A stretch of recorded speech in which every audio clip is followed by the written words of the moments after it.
সময় চলে এসেছে এবং সুন্দর করে আমি ভিউয়ার্স আসসালামু আলাইকুম, কেমন আছেন? নিশ্চয়ই ভালো আছেন। আমি রোজি মৃধা, আমি চলে এসেছি আবারও আপনাদেরকে নিয়ে আমার ছোট্ট রান্নাঘরে। আজ আমি এই যে আমাদের বাংলাদেশ সহ সারা পৃথিবীতে কিন্তু একটা গরম চলছে। এটা হচ্ছে আপনার পৃথিবীতে আমরা যে অত্যাচার চালিয়েছি, গাছ কেটেছি, আরও অনেক কিছু আমরা মানুষরা অনেক কিছুই করে থাকি, যেটা বলার অবকাশ নেই। তো আমাদের দেশে চলছে হিটওয়েভ, আর হিটওয়েভে একেবারে পেট ঠান্ডা করা একটি রেসিপি পুঁই শাক দিয়ে মুসুরির ডাল, সাথে কিছু পরিমাণ আছে আলু এবং কাঁঠালের আটি। তো চলুন এই ভিন্ন রেসিপিটি আমি কিভাবে তৈরি করি, কিভাবে রান্না করি, সেটা আপনাদের সাথে শেয়ার করব। দেখুন, এখানে আমি এক পিস মুসুরির ডাল নিয়ে নিয়েছি, আর এখানে ডালায় কেটে নিয়েছি আমি পুঁই শাক। এই যে সাথে রয়েছে কিছু লাল এবং সবুজ মিশ্রিত কাঁচা ঝাল ফালি, আছে আমার কাঁঠালের আটি আর আলু, সাথে আছে পেঁয়াজ রসুন চাক করে কাটা। এখন আমি রান্নাটা শুরু করব।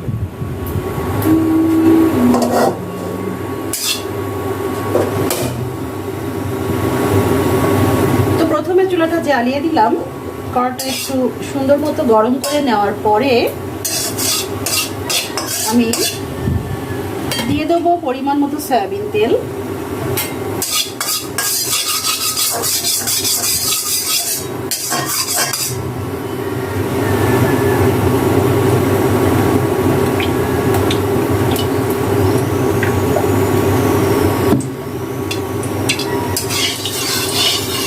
তেলটা একটু গরম হতে লাগুক।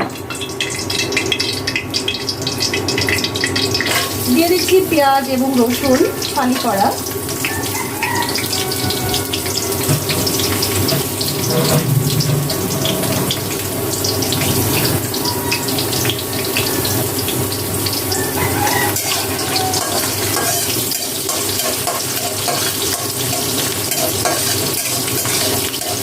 সাথে দিয়ে দিলাম আলু, ঝাল এবং কাঁঠালের আটি।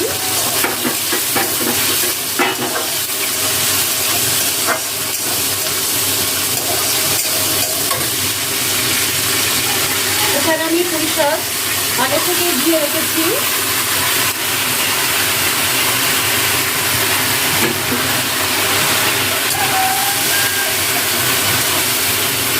আসলে এই গরম পড়া দুপুরে এমন একটি পেট ঠান্ডা করা রেসিপি অসাধারণ হবে, সেটা তো অবশ্যই মজা লাগবে, সাথে সাথে পেটটাও ঠান্ডা হয়ে যাবে।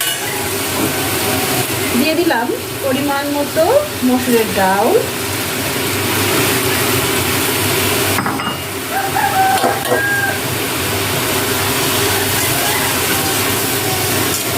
একদম সিম্পল রেসিপি, কোনো মশলার কোনো প্রয়োজনই নেই। হলুদের গুঁড়ি, লবণ,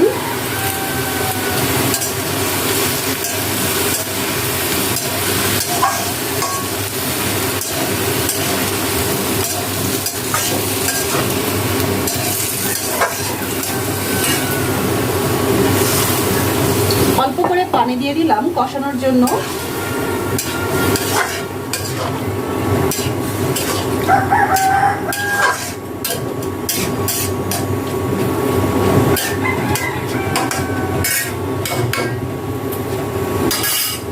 এটা কষানোর সময় আবার আমি আপনাদের সাথে শেয়ার করব।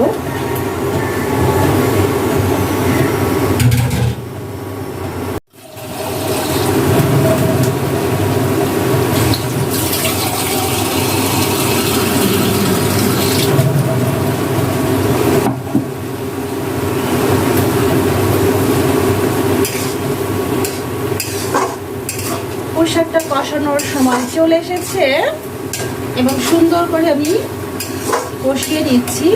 আমি আসলে মুসুরির ডালটা খুব বেশি গলাবো না, খুব বেশি গলে গেলে টেস্টটা কিন্তু ভালো হবে না। আপনারাও কিন্তু খুব বেশি গলাবেন না, অতিরিক্ত ঘ্যাট ঘ্যাট হয়ে গেলে টেস্টই কম হবে।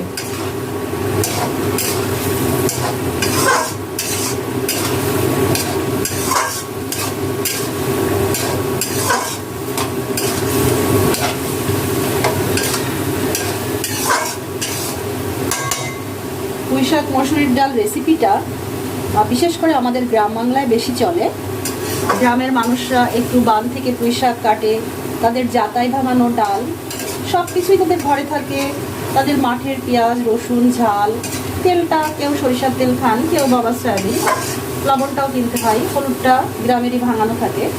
আসলে গ্রামে কিন্তু বসবাসের মজাই আলাদা, সব কিছু একেবারে টাটকা অর্গানিক।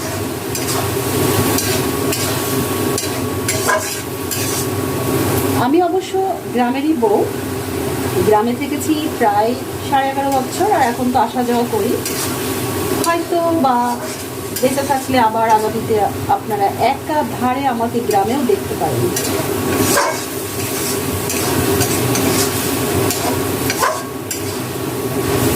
হয়ে গেল কষানো, এখন আমি পরিমাণ মতো পানি দিয়ে দিচ্ছি, আর একটু লাগবে।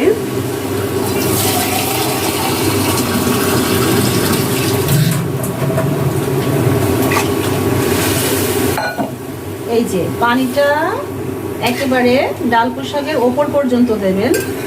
আর রান্নাটা যেহেতু মাখো মাখো হবে, খুব বেশি ঝোল রাখার কোনো দরকার নেই। একদম জালি পুঁইশাকের ডগা নিয়েছি আমি, একদম গলে গিয়েছে এখনই। হতে থাকুক রান্নাটা, চলুন যাই একটু গল্প করি।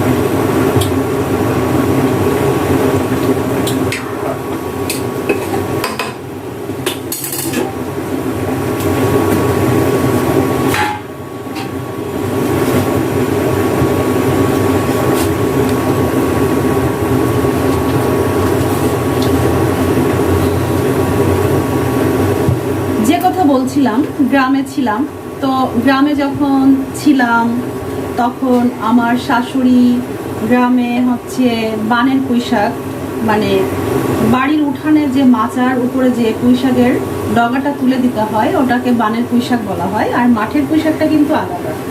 তো ওই পুঁইশাকটা রান্নার আগ মুহূর্তে কেটে নিয়ে আসতেন, এনে কুটে দিতেন, কখনো নিরামিষ কখনো মাছ। আসলে গ্রামে তো প্রথম তো ফ্রিজ ছিলই না আমাদের, অনেক পরে আমরা ফ্রিজ কিনেছিলাম। তো তখন কিন্তু একেবারে টাটকা, সব কিছু টাটকা, এমনি অল টাইম টাটকা। আমরা একটু মাছটাই রাখতাম, মাংসটাও কম রাখা হতো, কারণ গ্রামে কিন্তু হাঁস মুরগি অল টাইম থাকে, একটু গরুর মাংস খাসির মাংসটা কিনে আনা পড়ে, আর আপনার মাছটা পুকুর থেকে মেরে হয়তো প্রয়োজন মতো ফ্রিজে রাখা হতো, এই যা। তাছাড়া কিন্তু একেবারে টাটকা খেতাম, এখনও টাটকা খাই, কারণ ঝিকরগাছা তো একটা পৌরসভা এলাকা, একেবারে গ্রামের মতোই। এখানে বাজারেও টাটকা পাওয়া যায়, আবার আমাদের গ্রাম থেকেও নিয়ে আসে। তো টাটকা জিনিস খাওয়ার কিন্তু মজাই, তাই না? আর যারা বিদেশে থাকেন তাদের তো কত কিছু মনে পড়ে, কত কষ্ট লাগে, তারা কত কিছু মিস করে। আমারও খারাপ লাগে তাদের জন্য, কারণ তারা পরিবার পরিজন রেখে শুধুমাত্র টাকা উপার্জনের জন্যই কিন্তু বিদেশে পড়ে আছেন। তো ভাইয়ারা, আপনাদের জন্য মাঝে মাঝে আমি কিছু রেসিপি শেয়ার করি, দয়া করে আপনারা দেখবেন এবং সেভাবে তৈরি করে খেয়ে দেখবেন। ভালো লাগলে আমার চ্যানেলে এসে একটু সাবস্ক্রাইব করে যাবেন, একটু কমেন্ট করে যাবেন, এটাই আপনাদের কাছে আমার আশা। আসলে পুঁইশাক মসুর ডাল একেবারেই সিম্পল একটি রেসিপি, কি আর বলবো, যে রান্না নাও করতে পারে সেও কিন্তু আমি যেভাবে দেখিয়ে দিলাম সেভাবে করে খেতে পারবে। তো চলুন, আমার রান্নাটা হয়তো শেষের পর্যায়ে একটু দেখাবো, আর আমি হচ্ছে একটু লবণ টবণ চাখবো। আমি কিন্তু একটু বেশিরভাগ গ্রাম বাংলার মিলায় কথা বলি, এটাই আমার অভ্যাস, কিছু মনে করবেন না যেন।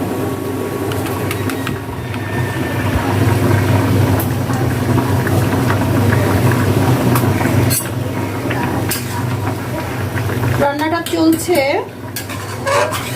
আমি এটা মাছ পর্যায়ে এখনো আমি এবারে মাখু মাখু করে রান্না করব, মানে ডালটা গলবে না, আবার একটু এই যে এরকম ফুটবে, একেবারে কাঁচা থাকবে না, সিদ্ধ হয়ে যাবে কিন্তু গলে যাবে না। এই অবস্থায় আমি তরকারিটা নামিয়ে তারপরে আপনাদের সাথে আমি কিভাবে সার্ভ করব সেটা দেখাচ্ছি।